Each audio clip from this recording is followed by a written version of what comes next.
What was your reaction to the news that Nicky had been sacked? Like everybody, shocked at the time, and then I guess it was about over the past 24 hours allowing that to sink in, and for me personally, then trying to keep my focus on what's important as a player, I guess, and what our priority is and why we're here, and that's having success on this Ashes tour. I think that's the most important thing for me and this team, is that we stay very focused on our performance and make sure that we are performing a lot better than we have done so far on this tour, and a lot better than what we did on our most recent tour to India.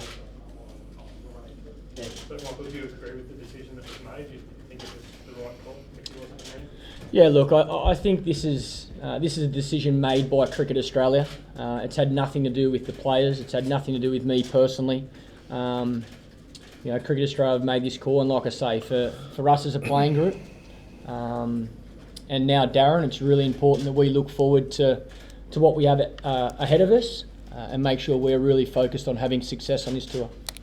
And Michael, how much harder has it been within the Australian team to uphold standards off-field, on-field, all across the board, after Ricky left and then Michael left and you lost those senior boys? We have no excuses. It's very simple. I think the Australian public, the Australian fans, and us as players want to have success. There's no doubt about it.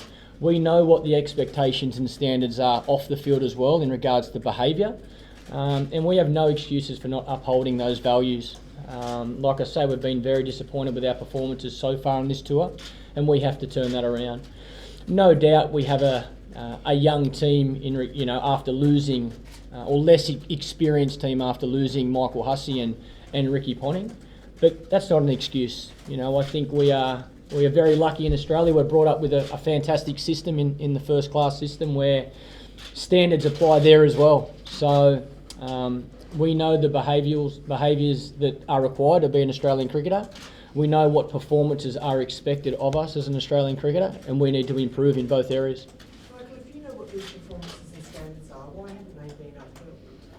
And, as captain, what level of responsibility do you take about what's been happening? Yeah, I certainly take. I'm certainly accountable for both on-field and off-field. As captain of the team, it is partly your responsibility. There's no doubt about that. Like I say, I think with a young team and in life, you make some mistakes, and I think we've seen a couple of guys over the past 12 months make a couple of errors in judgment. But the most important thing for us is, or the senior players and the management of this team, is to make sure we are pulling guys up when they don't meet the standards, and let them know what is expected of you as an Australian cricketer. I've said before that this team, in my opinion, is like no other. The Australian cricket team is a very special place, and it's a privilege to be a part of it, and there's a lot that comes with it. But 99% of what you do for this, what you do in this team, like I say, is a privilege, and you have to uphold that. Michael, Tim Abraham from Sky Sports News. Hi, and Darren, maybe you could answer this from your point of view as well, but how much more difficult does this make winning the Ashes back for you, given these distractions that got on, for you as captain, and almost that, I guess, sums up the challenge for Darren? To me, things don't change in regards to my focus, that's for sure, and I can speak for the team here. We are here to have success on this tour. We acknowledge we haven't performed as well as we'd like so far, but we have time. We have a couple of practice games now leading into the first Test match. We will be as well prepared as possible, and we're looking forward to this challenge, there's no doubt about it. Nick?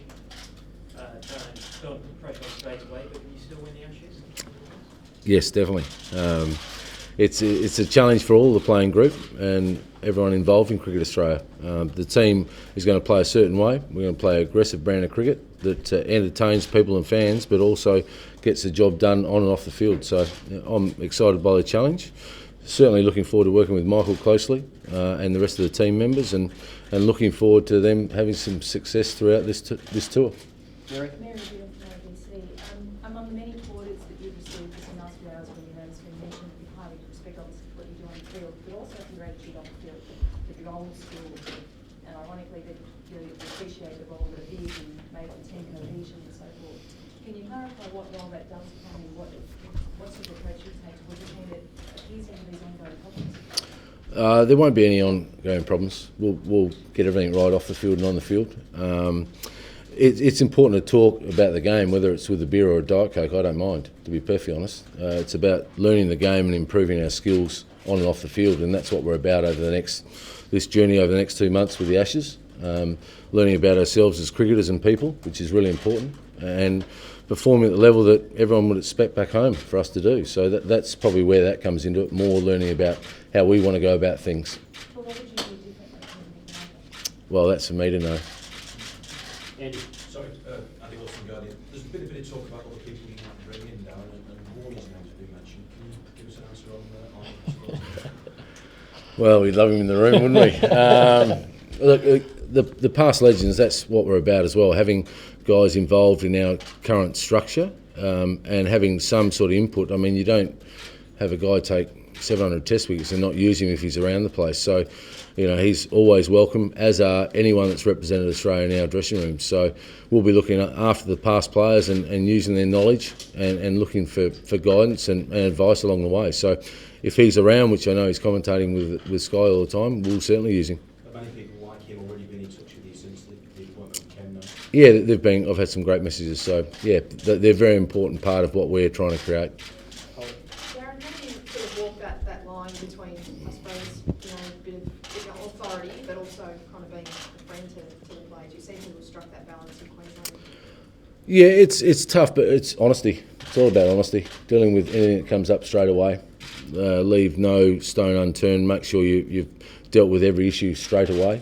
And I'll care about the players. There's no doubt about that. And you care, as I saw Mickey's press conference, he cared about the players, and that's the first thing as a coach. You must make sure that you're looking after the players your best as you possibly can, and that's what we're about. Darren, having seen what's happened to Mickey, how sort of comfortable are you walking into this particular setup and this particular job?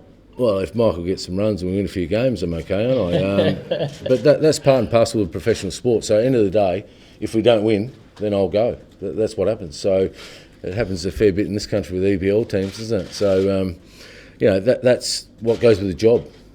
You're a head coach, you've got to get results. If you don't, then, you see what happens. So how long have you signed to be in the job? 2-year deal.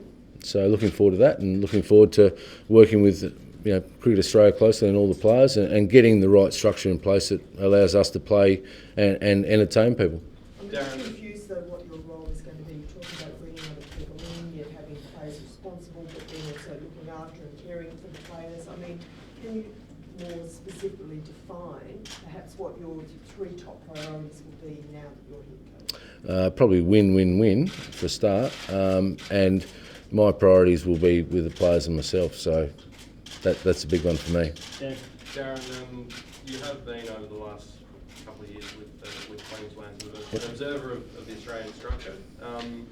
How much of the structure that currently exists do you want to have a look at and review and change? Obviously, you can't do too much of that now.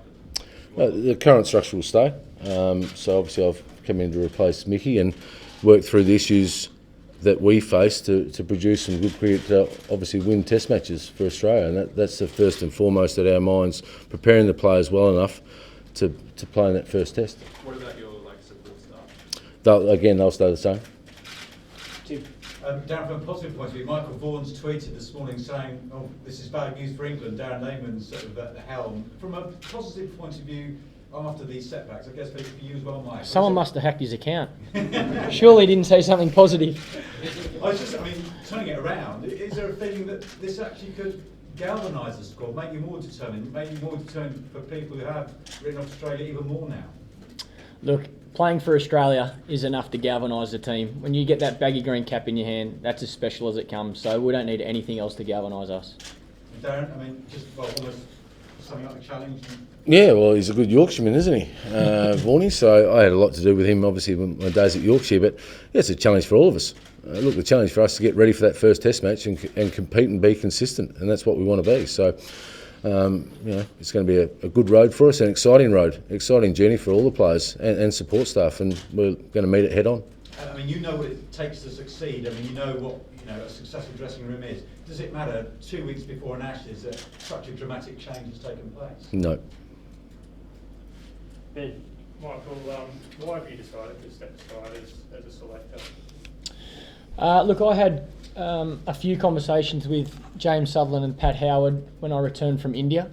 So I guess the decision for me to stand down was brought to their attention a while back. It was just about timing, I guess, more than anything else. So I think it gives me an opportunity to spend that time with the team.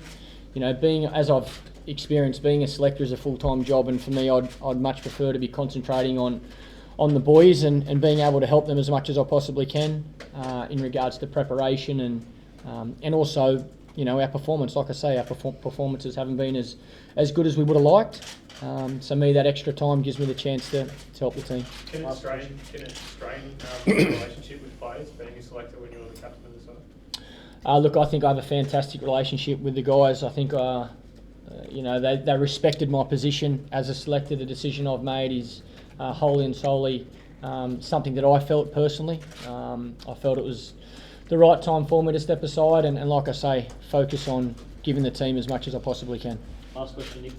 Darren, what's your first message to the players, and have you actually sat them all down and spoken to them? No, we'll do that tonight when we get down to Taunton. So I'll go through how and the way we want to train and play. And then once we get there, we're full steam ahead tomorrow. Obviously, we're training in Taunton, then an important tour game. Getting ready for the next tour game, then the first test.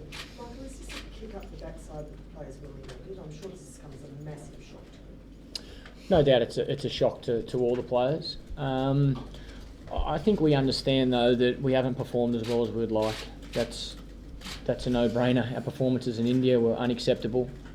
We haven't started this tour well, and we know we expect higher of ourselves. I know the Australian fans do, but we do personally as well, and we need to be the ones to turn that around.